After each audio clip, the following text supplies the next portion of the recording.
Hi, I'm Joe and welcome to the channel.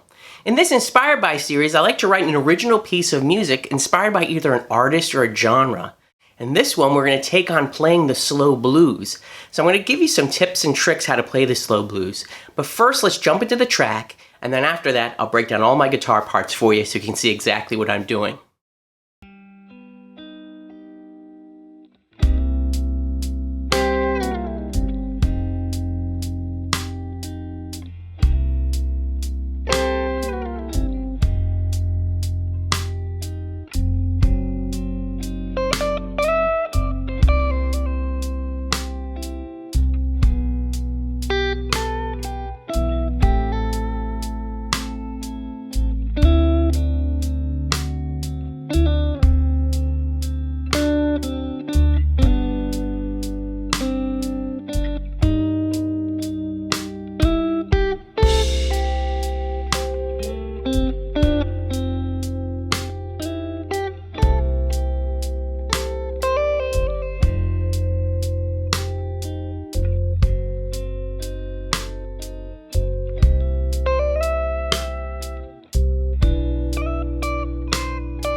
So I have to tell you, slow blues is a lot of fun, and what's great about it is you get to expand your chord vocabulary. There's a lot of non-traditional blues chords in here.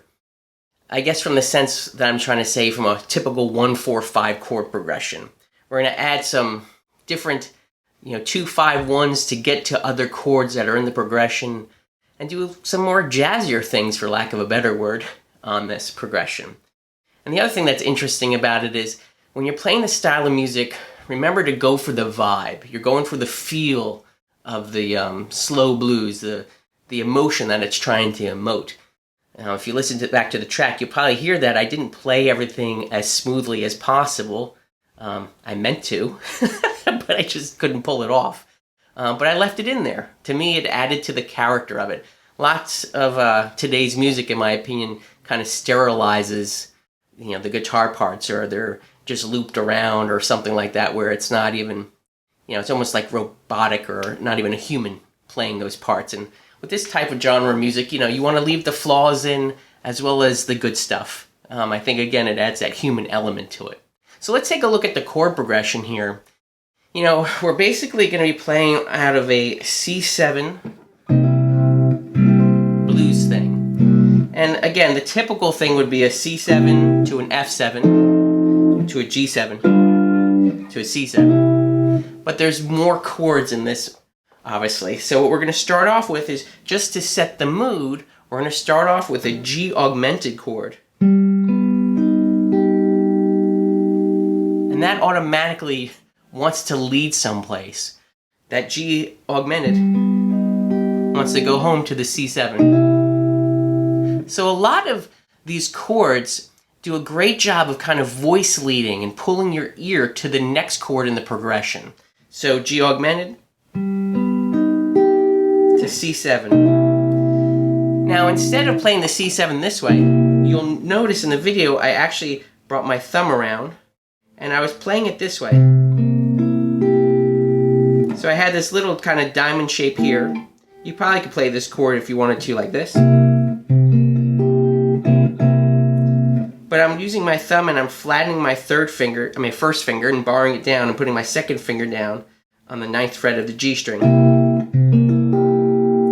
So kind of all I'm really interested in is the root here, the flat 7, the 3rd, and the 5th up here. And why I'm doing this kind of position is that it lets my fingers free to dance around and do other things. And also another lesson or a takeaway from this is, when we play these types of chords, we don't have to play the full chord. You have the band filling in. There's a keyboard part on this one playing some of the notes in the chord. There's obviously the bass line. So you could be a little bit more sparse with the chord voicings that you choose for this. So for here, I'm doing a basic little hammer-on from that flat 3 to the third, natural third. And instead of going to the F7, I'm going to go to the F9. So that kind of, you can play it this way if you want to. Or I like to just flat my third finger down. And back to the C7.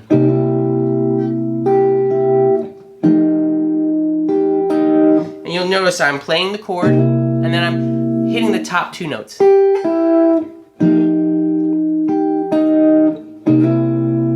then for the second time around, I add a 13th.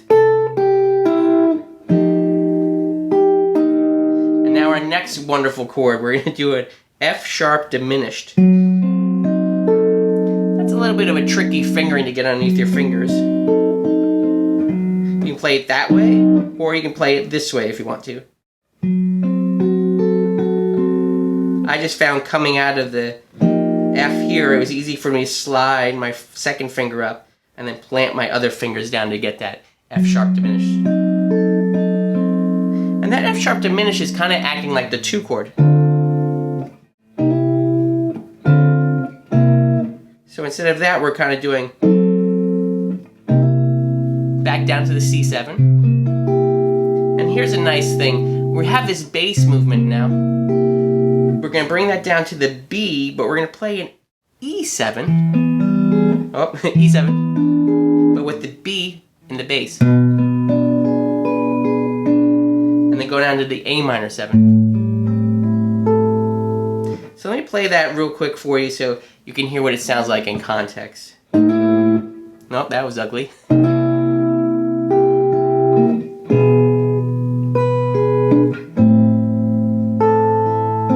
then we're going to do a D7 and stay here for a while.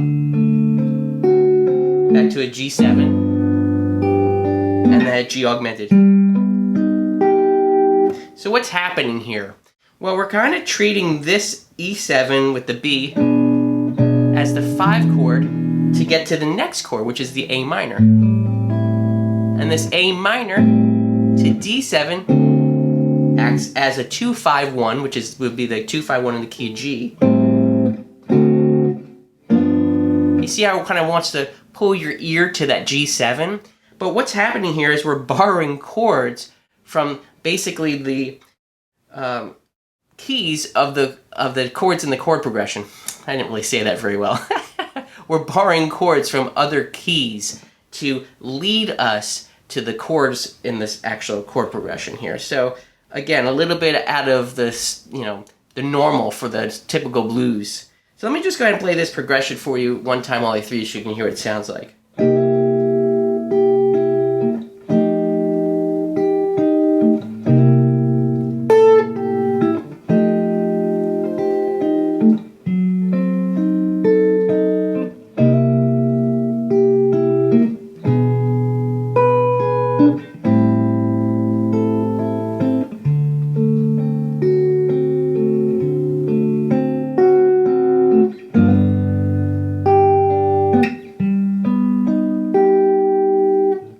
And that's really the whole chord progression. So guitar part 2 was really improvised. That was an improvised solo, but what I tried to do was 2 things. I tried to introduce a motif, so something that might be something of a melody line or something a vocalist would sing. And I also tried to capitalize on these stranger chords, right? We have chords that introduce notes that are outside of the typical scale that we would be using to solo over. So the whole solo was initially based off of the C major pentatonic scale. And what I was doing, it was I kind of staying around and improvising in this area. I first started off with some slides and chunks. And all I was trying to do there was just introduce some sort of an emotional element in the song. And then when I started getting into improvising, again, I was just mainly staying in that scale, but when an interesting chord came up, I tried to use a note that was inside of that chord that was outside of the scale. So as an example, when it went down to the G7, I kind of was staying around here. And I hit the B. And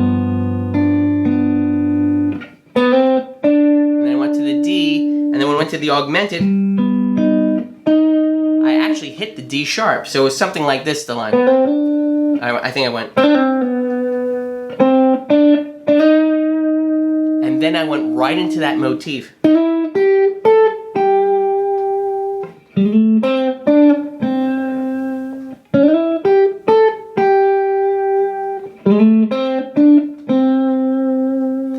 And what am I doing here? Well, again, I'm introducing a motif, and what I'm doing is I'm repeating that motif, but just using different notes, but the same rhythmic value and the same type of vibe that I'm doing.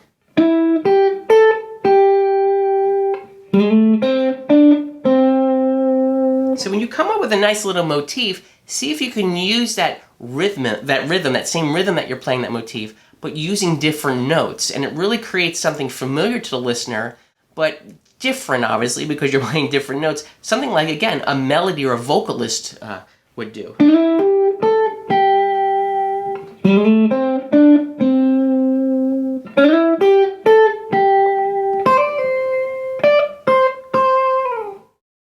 And the other thing I wanted to point out that I'm trying to do in this entire improvised solo was use dynamics to your advantage and vibrato. You know, if I was playing that very flat,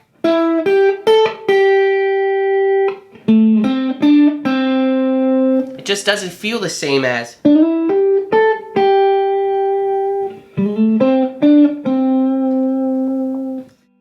So really that was it for guitar part 2. It was just a little bit of an improvised solo. Again, just trying to bring some emotional quality or a vocalist quality to the song. And I was mainly staying again in the pentatonic scale, but again, when you come across those unique chords that introduce a note that's outside of the scale, always try to see if you can capitalize on that.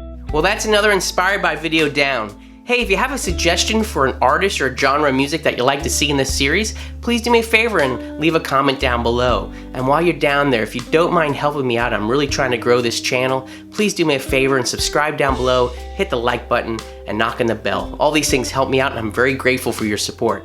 As always, I wish you a wonderful day.